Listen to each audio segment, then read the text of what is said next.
Hello everyone. तो हम आज बात करने वाले हैं खेसारी लाल यादव जी और शिल्पी राज का एक बहुत ही बेहतरीन सॉन्ग के बारे में, जिसका पोस्टर आ चुका है और फुल वीडियो सॉन्ग का रिलीज डेट भी आ चुका है। और इस गाने को लिखे हैं अभिषेक भोजपुरिया जी और इसमें म्यूजिक दिए हैं जय गुरुदेवा जी। और इस गाने को गाए हैं खेसारी लाल यादव जी और शिल्पी राज जी, जो कि आपको स्क्रीन कवर दिखाई दे रहा है। जिस सॉन्ग का टाइटल रखा गया है लइकन के दिल, जिसका टाइटल है लइकन के दिल। और वीडियो में है खेसारी लाल यादव जी और रानी एक्ट्रेस जी, फिट में है रानी एक्ट्रेस जी।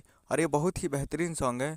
और इस गाने को रिलीज़ किया जा रहा है, full video song release on 16 दिसंबर 2024 को इस गाने को रिलीज़ किया जा रहा है। जी हाँ, इस गाने को कल सुबह में रिलीज़ किया जा रहा है और बहुत ही बेहतरीन सॉन्ग है।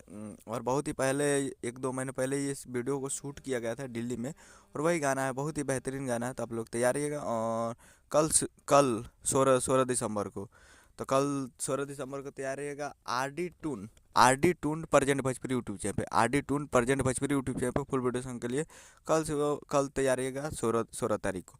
तो यही अपडेट है। उम्मीद कर रहा हूँ वीडियो अच्छा लगा, चैनल को सब्सक्राइब करके बेल आइकन बजाएं ताकि से कैसे आई यादव जी का लेटेस्ट में आता है। मिलते हैं अगले वीडियो में, तब तक के लिए जय हिंद, जय भोजपुरी।